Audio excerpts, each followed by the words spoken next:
প্রিয় ছাত্রছাত্রীরা, দেখো কিছু শর্ট টাইপ কোশ্চেন নিয়ে এসেছি, যেগুলো এসএকিউ বলে। হ্যাঁ, তো এগুলো 2025-এর জন্য খুবই ইম্পর্ট্যান্ট। আর নতুন যে সেমিস্টার পদ্ধতি চালু হয়েছে সেখানেও কাজে লাগবে। তো দেখো, প্রথমে কি আছে, অসম অসম বিরোধিতার সত্যতার নিয়মটি লেখো। অথবা দিয়ে উভয় বচন একই সঙ্গে সত্য নয়, এটি কোন বিরোধিতার সত্যতার নিয়ম? উত্তরগুলো তোমরা বই থেকে করবে, আশা করি পারবে। আর না পারলে কমেন্ট করে আমাকে জানাবে, আমি উত্তর বলে দেওয়ার চেষ্টা করব। পরেরটা, এই বচনের বিবর্তনের আবর্তিত বচনটি কী? তারপরে, অমানুষ কবি নেই, বচনটির বিবর্তন করো। বৈধতা অবৈধতা নির্ণয় করো।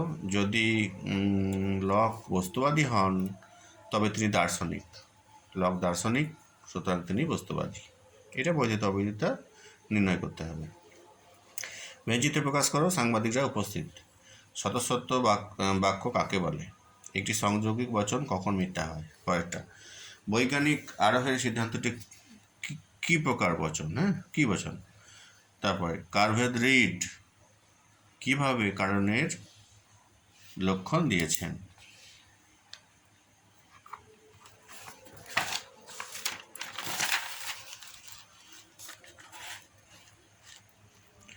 বহু কারণ সমন্বয়ের নীতিটি কি? যুক্তি কি? অবরোহ যুক্তি কাকে বলে? বিরুদ্ধ বিরোধিতার মূল শর্তগুলি কি কি? তারপরে, একটি মিশ্র বৈকল্পিক ন্যায় অবৈধ হলে কি দোষ হয়? বৈকল্পিক বচনের কমপক্ষে কয়টি বিকল্প থাকে? তারপরে, শূন্যগ্রন্থ শ্রেণী কাকে বলে ও বচনের বুলীয় ব্যাখ্যা। তারপরে, পি ভেল নট কিউ বচনাকারটি কখন সত্য হয়? তারপরে হচ্ছে আপত্তিক বচনাকার কি? আরোহণ মানের বস্তুগত ভিত্তিগুলি কি কি?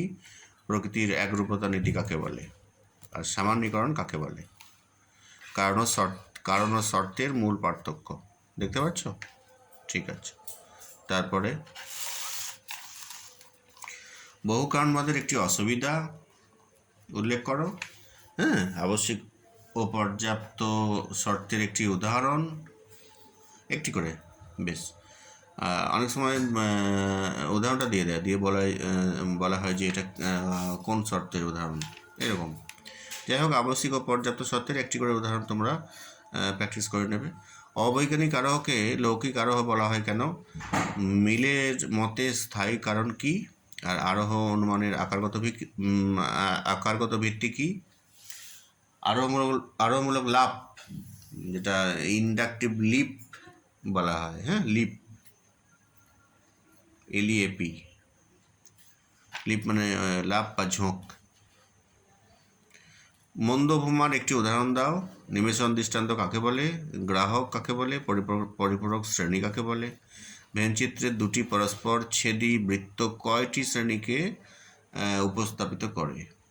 তারপরে, বিকল্প পরিগ্রহণ দোষ কাকে বলে? আর এমপির উদাহরণ, আর এমপির নিয়মটা কি? Modus ponens. আচ্ছা, তারপরে, বিপরীত ও বিরোধিতার পার্থক্য কি?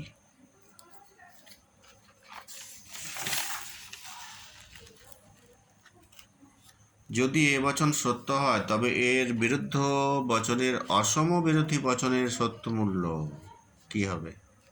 দেখো কোশ্চেনটা, যদি এ বচন সত্য হয় তবে এর বিরুদ্ধ বচনের অসম বিরোধী বচনের সত্য মূল্য। আচ্ছা, আবর্তনের ব্যাপ্যতা সংক্রান্ত নিয়ম কি? আর অথবা দিয়ে এ বচনের সরল আবর্তনের উদাহরণ দাও। বা যুক্তির বৈধতা কাকে বলে? অথবা একটি বৈধ অবরোহ যুক্তির উদাহরণ দাও যার আশ্রয় বাক্য সত্য কিন্তু সিদ্ধান্ত মিথ্যা। বচনের বিরোধিতার দুটি শর্ত, অস্তিত্বমূলক দোষ কাকে বলে? বিসংবাদী বিকল্প বলতে কি বোঝো বা কি? অসম বিরোধিতার দৃষ্টান্ত দাও। অসম বিরোধিতা কার মধ্যে থাকে?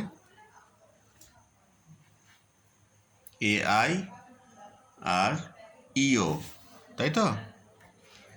আচ্ছা, আর অধীন বিপরীত বিরোধিতার সত্যতার নিয়ম। অধীন বিপরীত বিরোধিতা কার কার মধ্যে থাকে? কোন কোন বচনের মধ্যে? আই আর ও বচনের মধ্যে। হ্যাঁ, তো সেই যে অধীন বিপরীত বিরোধিতার সত্যতার যে নিয়ম, সেইটা, এই কটি কোশ্চেন তোমাদের দেওয়া হয়েছে সাজেশন হিসেবে এসিকিউর। ঠিক আছে, এইগুলি নতুন সেমিস্টারে যারা ভর্তি হয়েছো নতুন 11-এ তাদেরও কাজে লাগবে, আর যারা পুরনো সিলেবাসে আছো তাদেরও তো অবশ্যই লাগবে। আর এরপরে আরেকটি আমি এসএকিউর ভিডিও সংক্ষিপ্তভাবে করব। হ্যাঁ, এই দুটো ভিডিও দেখে নিলেই তোমরা এসএকিউ অনেকটাই তোমরা কমন পাবে বলে আশা করছি। ভালো থাকবে, ঠিক আছে, রাখছি।